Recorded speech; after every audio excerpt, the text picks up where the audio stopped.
Joe. Hey everybody, and thanks for tuning in to Toys, the Universe, and Everything. Those of you who watched my review of Frontline for the Atari 2600 might remember the plight of the wounded Cobra soldier. Alas, his O-ring snapped, leaving him in pieces, and I had to stack him to get the shot I wanted, even though he looked like the Scarecrow from The Wizard of Oz. So when I cracked him open, I saw just how much the rubber ring had decomposed, rotted, broken down, however you want to say it. So I went digging into my tubs of loose Joes for my childhood and saw that this wasn't an isolated incident. Full disclosure, I'm not getting paid for any endorsements, and I paid for the stuff in this video with my own money. Some of my favorites like Cobra Commander, Flint, Jinx, Wetsuit, Crimson Guard, and Mutt all had the same fate.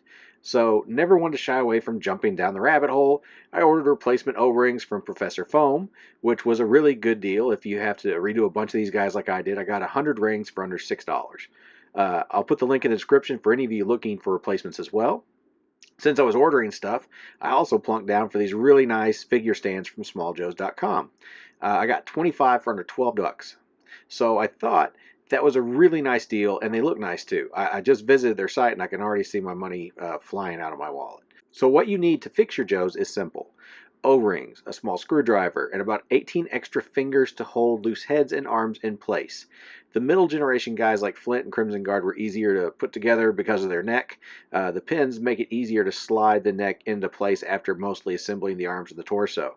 Early Joes like Straight Arm Snake Eyes can be trickier due to the smaller torso and the arms and the head that fight for space with the O-ring. Like literally the ring and the arms try to occupy the same space as the rubber band, so very tricky. And guys, be very careful if you're doing this with a Scarlet. I had a busted O-ring and a straight arm and a swivel arm Scarlet, and the torso on my swivel arm cracked when trying to reassemble it.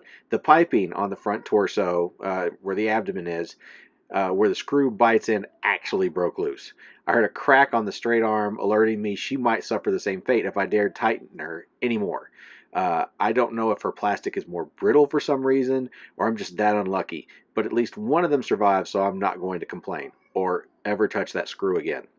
On a side note, I don't usually attempt to do any amateur painting on my Joes, but as you can see, my Cobra Commander is all kinds of discolored from sunlight or plastic breakdown or whatever damage he suffered when my kid brother put all of my Joes on maneuvers when I was in school and he was home with mom. By maneuvers, he meant he buried them up to their necks in the mud and turned the water hose on them.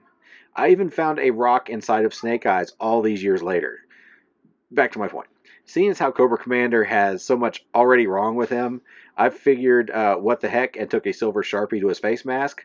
Lucky for me, the silver Sharpie I use for getting autographs at conventions is a really close match for the original paint. I'm not going to sell them, so nobody freak out on me. Don't give me your hate in the comments, you know. I'm not selling them, not trying to pass them off, you know, as an original or, you know, unmessed with. This is just my shelf toy, and besides, there's no telling how long he'll survive with my daughters around anyway. So, as you can see, the rings do the trick and even help Joes hold a good upright pose. They're tight, so that helps keep the old hip joints from ragdolling on your shelf. The figure stands from smalljoes.com are also really nice.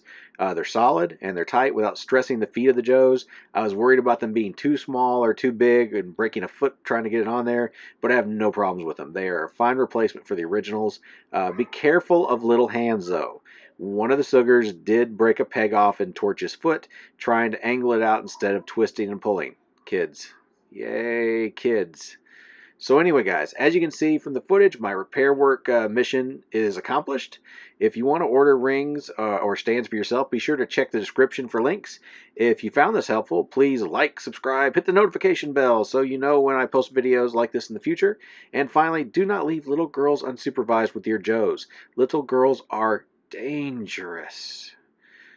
So anyway, guys, thanks for tuning in. Have a good night. And as always, be good to your toys. Hey, can I push the doggy? Because I can't push this. I'll push him.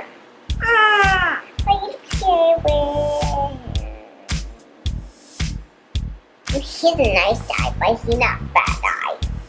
Oh, he told me to stand. But he's not telling me to stand. Jojo, why he say that too? He's the toy. Actually, Snake Eyes doesn't say anything. He doesn't talk. Oh, why he not talk? He's a ninja. He's a ninja. Yeah. But everybody else says Jojo.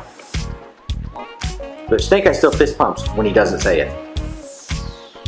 Well, he doesn't have fist bump.